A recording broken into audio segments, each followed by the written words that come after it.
Hello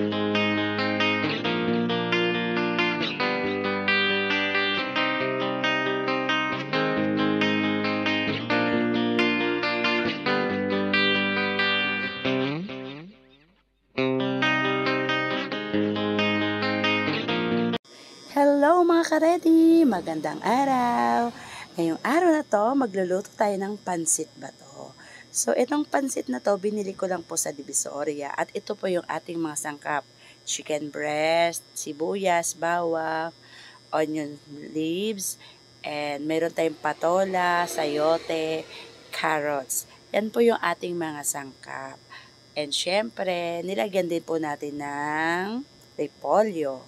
So, ayan po yung ating mga sangkap at magluluto na po tayo ng ating pansit bato. So, simulan na po natin mga ka-ready. Samahan niyo po ako sa ating pagluluto. So, ayan, isasalang na po natin yung ating kawali. Ayan, at painitin po muna natin bago ilagay yung ating mantika. So, ayan yung ating chicken breast, nilagyan ko po ng konting flour para hindi po siya magbasa. So, ayan, mayroon na po tayong mantika. Sobrang init na po ng kawali, kaya ayan, umusok-usok na po siya. So, hininaan na po natin yung apoy. At ngayon, ilagay na po natin yung ating bawang. Ayan, pagkatapos naman po ng ating bawang, ilagay na rin po natin yung ating sibuyas. Siyempre, kailangan kasunod sila, di ba po? At kapag ready na po ang ating sibuyas at bawang, ilalagay na rin po natin ang ating chicken breast. Ayan, at nilagay na po natin yung ating chicken breast.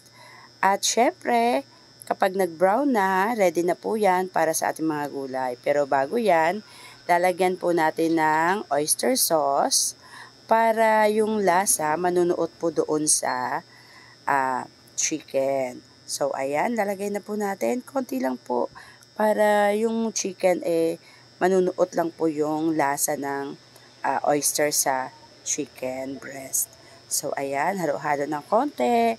At ngayon naman po, luto na. Ilalagay na po natin yung ating mga gulay. So, nilagay na po natin yung patola at saka yung sayote. Kasi sila yung medyo mas matigas ang konti.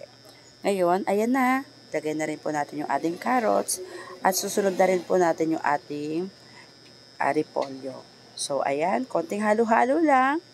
Ayan, at mamaya, pag naluto na po yung ating mga gulay, set aside naman po natin at para makapag-prepare naman po tayo sa ating pansit. So, ayan na, luto na po. At ngayon naman po, ayan, nagtira lang po tayong konti para po sa ating gulay. So, ayan. Ilalagay na rin po natin dyan ang ating pansit. Ayan na yung ating pansit bato. So, excited na po ba kayo para sa ating niluto ngayong araw? So, ayan, halo-halo lang po. Lalagyan po natin yan ng konting sabaw. So, ang ilalagay po natin ay cornstarch para po yung kanyang sabaw na kapiraso or kaunti ay lumapot po. So, ayan. Konti lang po yung nilagay natin. Siguro mga 1/4 ng baso na yon. So, ayan. Para lumapot, mas masarap kasi pag malapot siya. At haluin lang po natin. Kasi pag hindi po natin hahaluin, didikit po yung pansit sa kawali natin. So, ayan. At lalagyan na po natin ng ating mga seasoning. Ayan. Nilagyan po natin ng cubes. Ayan. At ayan, malapit na rin pong maluto ang ating pansit bato. So, ayan, antay-antay na lang po tayo ng konting oras para po sa ating pansit bato. Ayan, sino po ba ang nagugutom na dyan? Tara na! At mamaya ay pagsasaluhan na natin itong ating pansit na masarap. So, first time ko lang po magluto ng ganitong pansit. Medyo matigas po ito. So, hinugasan ko lang po siya. So, ayan, habang hinahalo-halo po, ayan, dinagdagan po natin ng konting tubig kasi dry po siya. So, ayan, naglagay tayo ng toyo, ayan, para medyo karoon ng lasa. Kasi hindi po tayo naglagay ng asin. So, konting toyo lang po siya. At saka yung ating pansit, medyo maalat po talaga yung mga pansit. Kaya sa mga pansit na ganito, hindi po tayo naglalagay ng asin. Ayan.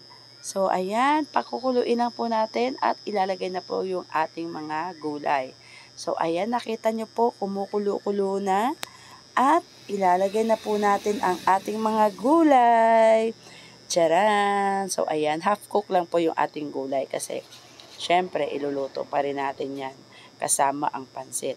So, ayan, nakikita ko po at malapit na po talagang maluto ang ating pansit bato. So, ano pang inaantay natin? Kumuha na kayo ng mga pinggan nyo at ng tinidor nang masimula na itong ating pansit sa pagkain.